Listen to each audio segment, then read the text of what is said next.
Ce programme vous est proposé par les laboratoires Frater Azez. Bonjour tout le monde. Aujourd'hui, nous avons abordé dans cette émission hebdomadaire de Seha un fléau social qui est très important et que tout le monde connaît et que tout le monde essaye de gérer comme il peut, qui est l'obésité. Pourquoi je vous parle de l'obésité? Parce qu'on s'est rendu compte que c'est une pathologie chronique, donc elle est considérée comme une pathologie chronique dans les pays européens.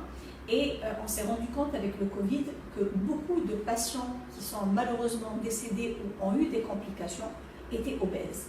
Donc c'était un des critères de complications ou d'aggravation de cet état de Covid. Donc j'insiste sur le fait qu'il faut absolument traiter et prendre en charge ces obèses dès le jeune âge, parce qu'un enfant obèse est un adulte susceptible d'être obèse. Donc les enfants, on commence déjà par les enfants, il faut que les parents gèrent leur alimentation, mais avant tout ça, je vais vous parler des causes de l'obésité. Comment un patient devient obèse? Il faut, pour que le patient soit obèse, les entrées sont supérieures aux sorties. Ce qui veut dire que le patient mange beaucoup en quantité et en calories, en quantité et en qualité, mais ne se dépense pas assez. Malheureusement, on ne se dépense pas beaucoup depuis le Covid parce que tout est fermé, mais enfin, on peut toujours faire une activité physique. Au contraire, il y a des gens qui se sont vraiment, qui ont commencé à faire l'activité physique depuis le Covid.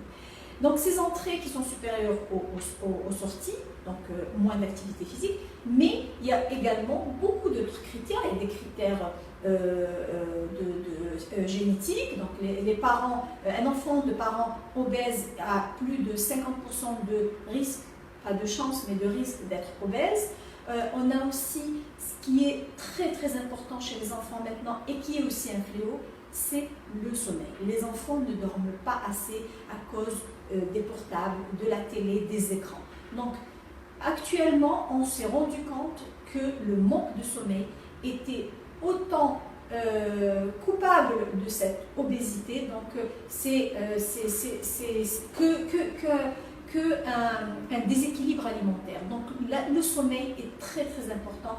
S'il vous plaît, ne négligez pas le côté sommeil. Le sommeil, il faut que l'enfant ait ses heures de sommeil et que l'adulte également. Un enfant qui ne dort pas est susceptible de devenir obèse. Bon, je ne vais pas rentrer dans les détails de la physiopathologie et des hormones, mais il faut le savoir. Il y a aussi d'autres causes de l'obésité. Quand on parle d'un déséquilibre entre les entrées et les sorties, donc les patients et les enfants mangent beaucoup de produits à l'extérieur, préparés, beaucoup de limonade, beaucoup de chocolat, beaucoup de bonbons.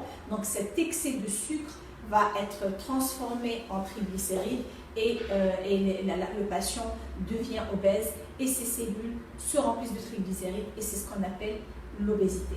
Donc il est très important de gérer une alimentation, mais il faut savoir que quand on doit faire un régime, il faut se préparer à ça, et je ne parlerai même pas de régime, je parlerai de rééquilibrage alimentaire et de bien manger. Chez moi, on ne fait pas de régime, on apprend à s'alimenter, on apprend à cuisiner, on apprend à avoir une belle assiette. Et c'est ça le plus important. Le plaisir de la table, on peut le garder tout en faisant un rééquilibrage alimentaire.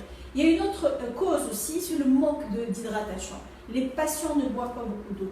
L'eau aussi est un problème. En Algérie, les femmes en particulier n'ont pas beaucoup d'endroits qui leur permettent de se soulager. Donc ce qui fait qu'elles ne boivent pas du tout d'eau jusqu'à ce qu'elles rentrent chez elles.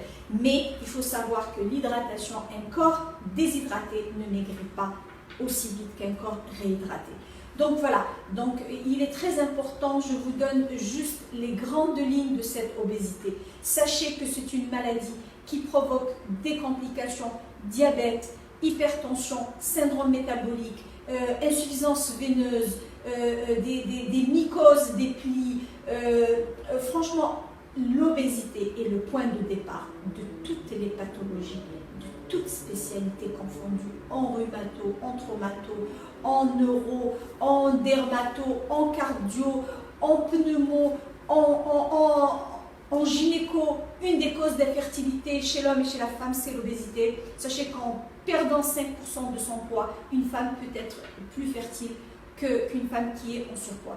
Alors, messieurs, dames, et en particulier pendant cette période de Covid, sachez que le plus grand nombre de patients qui ont eu des complications et qui sont malheureusement décédés là étaient des patients obèses et qui avaient d'autres pathologies, en particulier le diabète. S'il vous plaît, il est très important, c'est un appel aux médecins et de toutes les spécialités confondues, d'insister sur le fait qu'il faut perdre du poids, mais perdre du poids avec un nutritionniste. Il faut insister pour cette perte de poids autant que le traitement que vous donnez, et voire plus encore. Donc il m'est très important de donner cette information. Et bien, les prochaines émissions, on parlera aussi de nutrition, comment bien s'alimenter, quelle est la belle assiette, comment bien manger sans trop se priver, comment avoir un plaisir de la table et perdre du poids. J'espère que ça sera vraiment bénéfique pour vous et que vous aurez les informations nécessaires. Et si vous avez d'autres questions, eh bien posez-nous les questions que vous voulez sur les commentaires et on se fera un plaisir de vous répondre. Je vous remercie et à très bientôt.